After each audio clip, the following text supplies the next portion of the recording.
Hey, welcome to my channel. If you're new here, don't forget to hit that subscribe button and drop a comment telling me where in the world you're tuning in from. I never imagined I'd be the person sharing a story like this. You always think stuff like this happens to other people, but here I am. My name doesn't matter. What happened to me might just save your marriage or your freedom. That's not exaggeration. You'll see why soon enough. I was married to Vivian for 8 years. Beautiful name, right? Even more stunning in person. Everyone said so. I thought I was the luckiest man alive. On paper, we had the dream life. Suburban house, 2 nice cars, great careers. She was a marketing executive. I was an IT consultant. We looked like the ideal couple from the outside, but the warning signs were there. They always are, aren't they? At first, it was minor stuff. Vivian would step out to take calls, said it was confidential client work. I didn't question it. Then came the late nights, weekend conferences out of nowhere. I trusted her.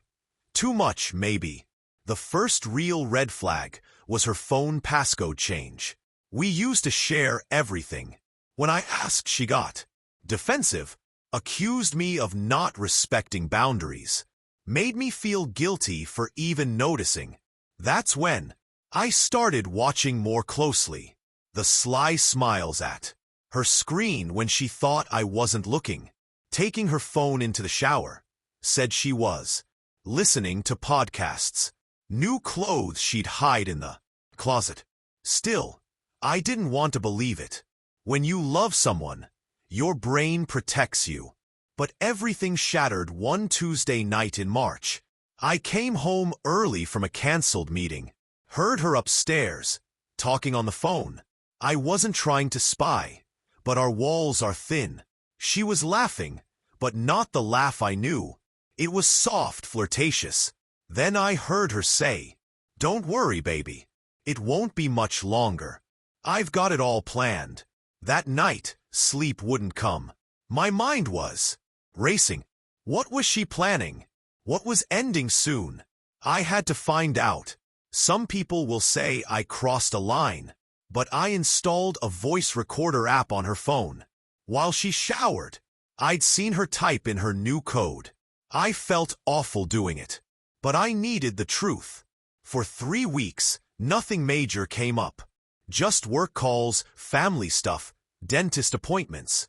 I almost deleted the app, convinced I was wrong. Then came the recording that shattered everything. It was a Saturday. She claimed she was out running errands, but I heard her in the car, talking to someone named Marcus. Never heard of him before. And what she said still gives me chills. She wasn't just cheating. She was plotting to destroy me. Fake domestic violence accusations. Self-inflicted bruises for evidence. False police reports she hadn't filed. Yet, she was laying groundwork for a brutal divorce. And worse, claiming I was emotionally and financially abusive, slowly moving our money to a secret account. The kicker? Marcus wasn't just her lover. He was her divorce attorney. They'd been engineering this betrayal for months. I sat in my car, hearing my wife and her lawyer lover discuss how to ruin my life. This woman I'd loved for 8 years was a stranger.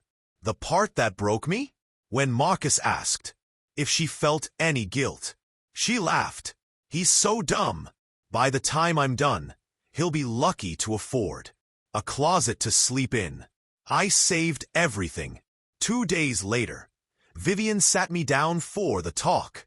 She wept, said she was lost, unhappy, needed space.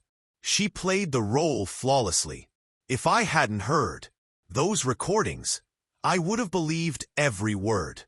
She moved out a week later. 14 days after that, I was served divorce papers. The accusations were horrifying. Emotional abuse, financial control, threats. She wanted alimony, half of everything, and a restraining order. My lawyer reviewed the documents and sighed, said it would be long, expensive, and ugly. In these cases, courts often side with the woman. Then I told him about the recordings.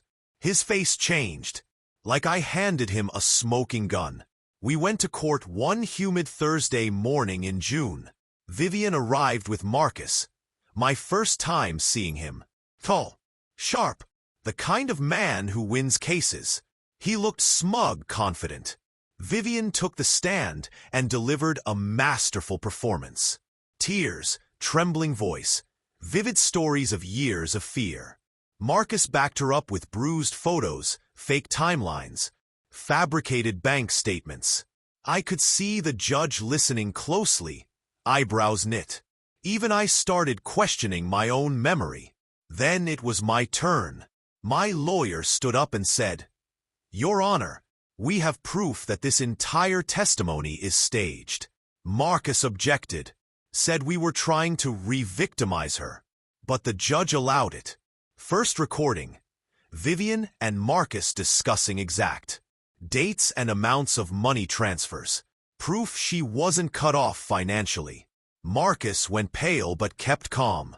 Second recording, Vivian mocking me, laughing at how easy it would be to ruin me. Marcus leaned toward her, whispered something. She stared straight ahead, frozen. Then came the final blow. Vivian describing how she faked bruises, how she practiced crying, how she researched shelters, to make her lie more believable. The room was deathly silent.